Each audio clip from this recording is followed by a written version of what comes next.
Assalamualaikum warahmatullahi wabarakatuh.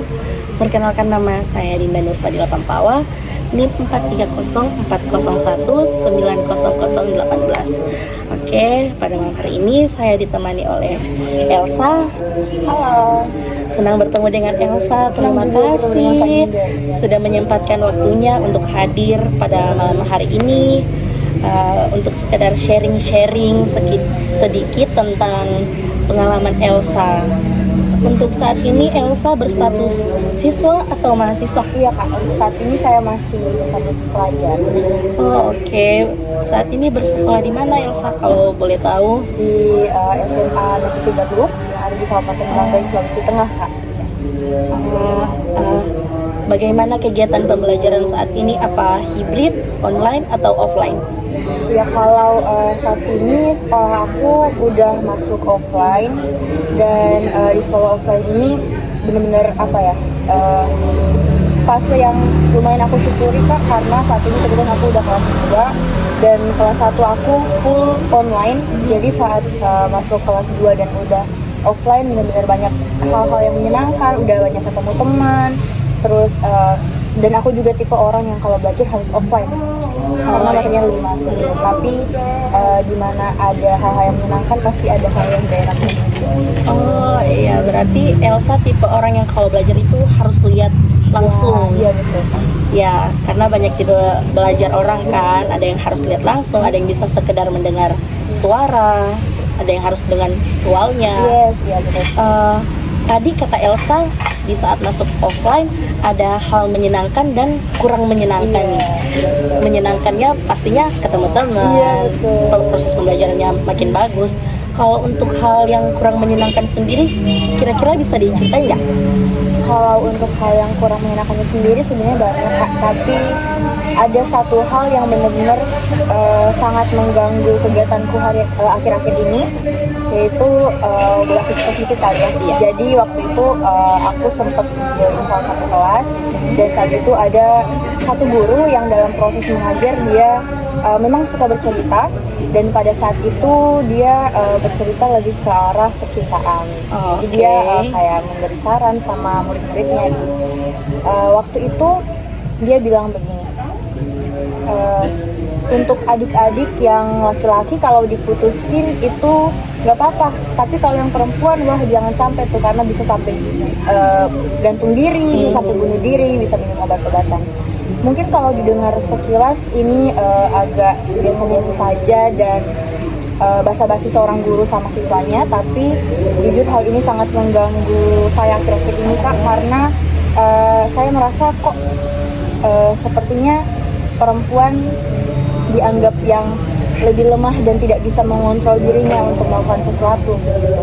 Ada perasaan gimana saya sebagai perempuan dipandang tidak setara dengan laki-laki, di mana laki-laki dianggap lebih bisa mengontrol dirinya saat diputuskan, tapi perempuan kok bisa gantung diri dan lain sebagainya seperti. Jadi itu sih Kak, hal-hal yang akhir-akhir ini mengganggu saya. Setiap saya melakukan kegiatan apapun pasti kepikiran sama hal itu. Oke, berarti tentang kesetaraan gender ya. Kira-kira pernah nggak ada orang atau guru atau teman di sekitar sekolah Elsa yang mengatakan secara langsung sama Elsa kayak kamu tuh perempuan dan kamu tuh lemah? Pernah nggak? Kalau secara frontal dan langsung seperti itu belum ada Kak. Oh, syukurnya ya. Kalau untuk mendengar mungkin di sekitar Elsa pernah? Iya, terutama di sosial media banyak orang yang menganggap. Mungkin bisa Elsa contohkan kalimat-kalimat yang orang itu katakan, dan umumnya orang yang mengatakan itu dari kaum wanita sendiri atau dari kaum pria? Ya kalau umumnya lebih banyak sebenarnya laki-laki, cuman tidak menutup kemungkinan dan memang nyata adanya bahwa ada perempuan juga yang menyatakan hal yang sama. Misalnya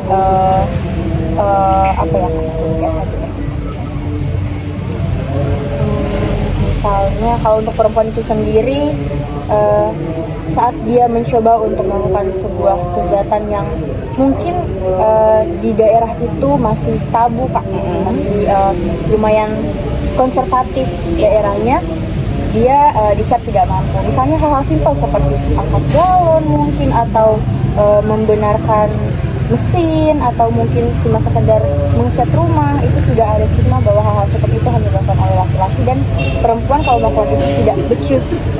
Begitu. Oke, kalau di lingkungan keluarga sendiri, apakah Elsa pernah mendapatkan statement terkait kayak kamu perempuan, kamu nggak perlu ngerjain ini kerjaan laki-laki? Kalau di lingkungan keluarga sendiri mungkin pernah Pak, tapi saya lupa. Tapi kalau udah di lingkungan keluarga inti dan keluarga besar yang masih lumayan dekat, itu tidak sih Kak. Oh, syukur alhamdulillah. Jadi kadang kita jadi kayak punya banyak penyakit bukan dari keluarga, itu syukurnya, karena kadang malah penyakit-penyakit yang paling berbahaya itu karena dari keluarga, yang mana itu kan jadi pusat pertama untuk pendidikan. Tapi kalau untuk yang di sekolah sendiri, apakah sudah sering terjadi perkataan atau lontaran-lontaran kalimat atau sekedar cerita dari guru tersebut, atau ada guru yang lain? Kalau untuk saya pribadi, pengalaman saya baru di guru itu dan baru saat itu seperti itu. Dan itu untuk pertama kalinya saya alami dan langsung mengganggu pikiran saya sehari-hari. Ya, karena sepengetahuan saya, karena kan sekolah Elsa salah satu sekolah yang terbaik dan guru-gurunya oke semua, cukup kaget ya karena ada masalah kayak gini, karena masih ada orang yang memandang rendah kodrat wanita, mana padahal kan saat ini sedang gembur-gemburnya kesetaraan gender kan. Terus udah dari zaman dahulu, dari Raden Ajeng Kartini, tapi masih ada yang cukup prihatin. Tapi mungkin kita kan sebagai manusia nggak bisa memaksakan cara berpikir kita dan orang lain untuk sama.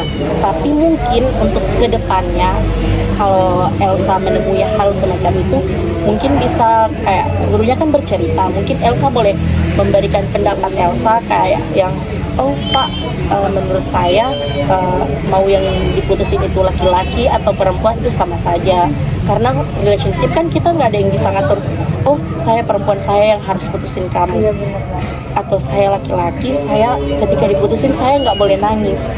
Kayak gitu, itu nggak ada spesifikasi sifat-sifat tertentu itu hanya boleh untuk laki-laki dan sifat-sifat tertentu itu hanya untuk perempuan. Jadi kayak yang mungkin gurunya boleh dikasih pandangan, apalagi mungkin kalau gurunya masih muda, pertengahan. Oh, masih usia pertengahan, pasti masih bisa lah, karena kan main sosmed dan lain-lain kan. Ada lagi nggak yang jadi problem, atau itu sih yang paling mengganggu untuk saat ini? Kalau untuk jauh ini baru itu sih Kak. Elsa mungkin minum dulu ini. Iya Kak.